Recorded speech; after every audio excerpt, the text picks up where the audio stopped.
Hello, this chapter is chapter 11, and this chapter is on stagflation. And we're going to be talking about stagflation, inflation a little bit, and then we'll be talking about inflation in a future chapter as well. And I'll explain inflation in more detail.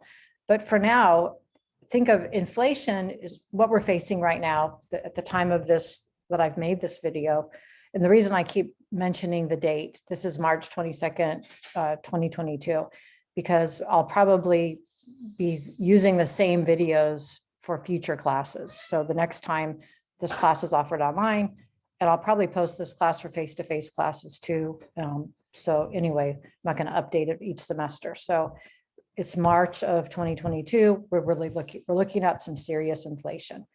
They're talking about 6 to 8% inflation this year, and that's the highest it's been since the 1980s. So inflation is basically when you have too many dollars chasing too few goods. That results in rising prices.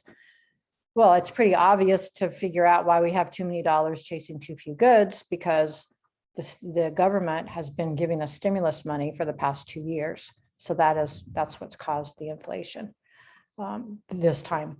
But this chapter's on stagflation. Stagflation is when you have inflation plus a stagnant economy.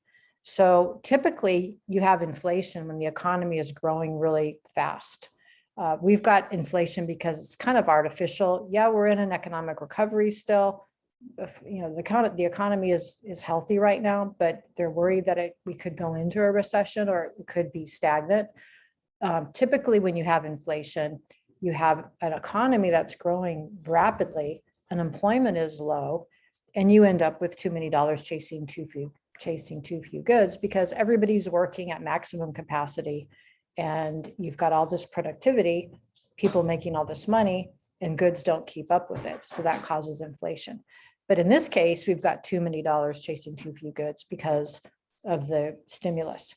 So they're worried about stagflation because they're worried that we have this inflation problem right now, but the economy really isn't growing. I mean, the economy is growing right now, but if it stops growing, we're going to have stagflation. We had that in the 1970s.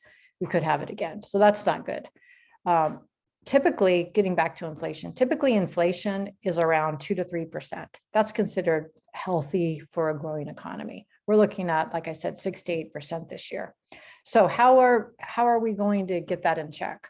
Well, the Federal Reserve is going to be raising interest rates. They've started raising interest rates, and they're going to raise it 1/4 point this March, probably raise rates 4 more times this year.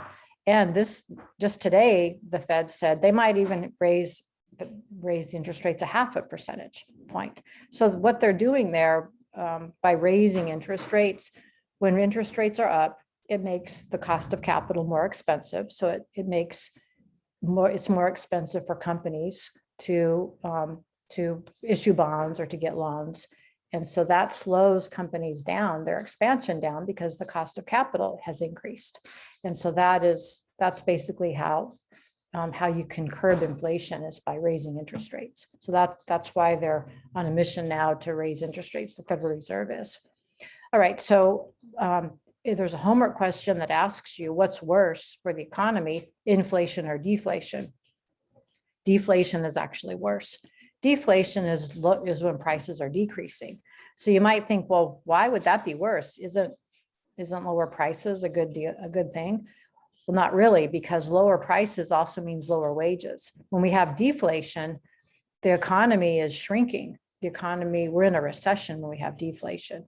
GDP is going down. Wages might be going down. So deflation can cause a decrease in wages. It can also cause a decrease in pension benefits, because pension benefits, Social Security, and most retirement plans are tied to the CPI, the Consumer Price Index. When prices are rising, when we have inflation, we have these cost of living adjustments. But theoretically, if prices were decreasing, if we had deflation, pensions could be cut, Social Security could be cut. They don't typically do that, but it's possible. Okay, so inflation is viewed as worse for those reasons. Okay, then the book gets into asking the question, during the 2007 and 2009 recession, we had all of this stimulus and we had all this quantitative easing. Why did that not result in inflation? Well, the reason is because the Federal Reserve did something that they have never done before. They started paying banks interest on their reserves. So when the Federal Reserve lowered interest rates when we were in that last recession, and that was supposed to stimulate these banks to loan out this money to stimulate the economy. Well, if you think about it, if the Federal Reserve is going to pay banks interest on these reserves that they have, what's the motivation for them to take a risk to loan out the money to people? They can just sit back, keep the money, and earn interest from the Federal Reserve. So that's what they were doing. And that caused the economy to, we had more of a U-shaped recovery versus a V-shaped recovery. So that's one of the reasons why that recovery, one of the reasons why the recovery was drawn out, and also a reason why we didn't have inflation, which we should have. All right, so then they get into in this chapter, why was the recovery so dismal following that Great Recession? Normally, we have this recession, we steep down, it's a V shape. We have the recession, it's a V shape, then we have the recovery. Well, the reason that didn't happen was because of all this intervention by the Fed and by the US government. So they were concerned that it was going to be that if they didn't step in and bail out these banks who had issued all of these mortgage-backed securities that were now worthless, or if they didn't, help, if we didn't help these companies that were too big to fail, that we would go into a depression. And so what they should have probably done was let us just go into a depression, would have had a depression, would have been a quick recovery. But because they didn't allow us to go into a depression, we ended up with this U-shaped recession. We have this recession, it's long and drawn out. They spent all this money, we have much higher debt now, and we're going to end up with higher taxes in our future. So that's one of, because of all the stimulus and quantitative easing, that lengthened the recession, but also some of these factors down here also caused the recession to be much longer than it should have been. So let's look at some stats here. So during the Great Recession, total employment fell by 6%. GDP, total output or GDP fell by almost 5%. The unemployment rate was averaging around 10%. By total employment, I mean the number of people in the workforce, but the actual rate was 10%. The number of people working fell by 6%. So we would have gone into a Great Depression if the Federal Reserve had not ended the financial panic, that's for sure.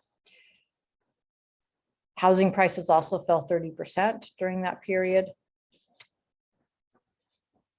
Now, normally when we have a deeper recession, we have a stronger recovery. So here they're giving us some more stats to compare. Average GDP growth during a recovery is about 3.1%. During our last recovery, GDP growth only grew by 2.5%. In addition, it took us 3 years to get the unemployment rate from 10% down to 8%. Consumer confidence was sideways.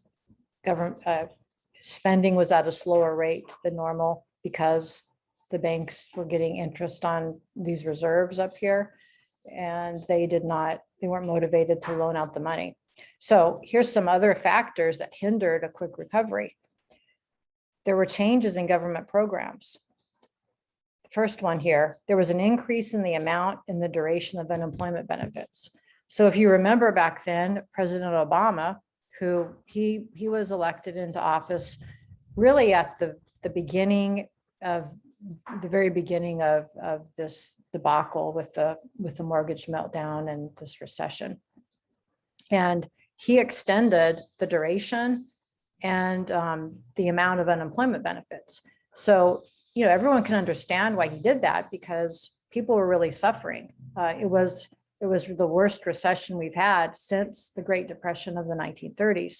But again, in economics, people people's behavior is based on incentives. If you incentivize people not to work, they're not going to be motivated to get a job. It's no mystery that there's a positive correlation between when people's unemployment benefits run out and them becoming gainfully employed. So if you increase the duration of unemployment benefits and the amount that people are getting for unemployment, that's going to slow the rate of people returning to work. So of course, you know, a lot of people are suffering. We understand why he did it, but you're always going to have people who take advantage of the situation. Also, the incentives to get off welfare were weakened. So people were not motivated to go back to work when they could sit home and get a welfare check. Some people. Food stamp eligibility was also loosened. So a lot of people had food stamps. A lot of people needed food stamps, but again, it demotivates people from going out and working. And then this one was not as widespread, but they have this in the book. Some of these health insurance premiums were paid by the government, and that also caused the recession to be longer than usual. Okay, so the main takeaways, you can read all of this in the book. This is all real interesting here in that chapter 11. But the main takeaways here are: what is inflation? What is deflation? Which is worse? And what is stagflation? And finally, there's a new term that the media has coined called shrinkflation. And this was on the news this morning. This is March 22nd, 2022. So shrinkflation is when companies try to cut their costs or try to combat inflation by shrinking their packaging. So if you go, for example, I was watching the news this morning and they were citing the example, if you go to Burger King and you order a 10-piece chicken nugget, they will tell you, it still says 10 pieces on the menu, according to this news article, but the server is supposed to tell you, well, it's only 8 pieces now because of increasing food costs. If you go to Domino's and order a 10-piece box of wings, you're only going to get eight wings. If you go to the grocery store, you're going to see that the prices are the same, but your packaging is going to be less. You're going to have fewer cookies. The toilet paper roll is going to be less, whatever. So, I mean, we've seen this before when companies try to cut costs. A pound of coffee is not a pound of coffee anymore, and they'll shrink packaging. But now what they're doing with inflation, instead of raising prices, they're just shrinking the packaging. So they call it shrinkflation. So why are they doing this? Do they think we're stupid? Well, I guess they kind of do think we're stupid because most people price shop. They don't look at the actual volume or the weight. And so they think they can get one over on most of us by just not raising the prices, but the packaging is smaller. So that's shrinkflation. That's a new term. So next time you go to the grocery store, make sure that you look at the weight and make sure that you're actually getting a pound of coffee, a pound of cookies, a half gallon of milk, and so forth. Okay, that's it for chapter 11, and I will see you next time.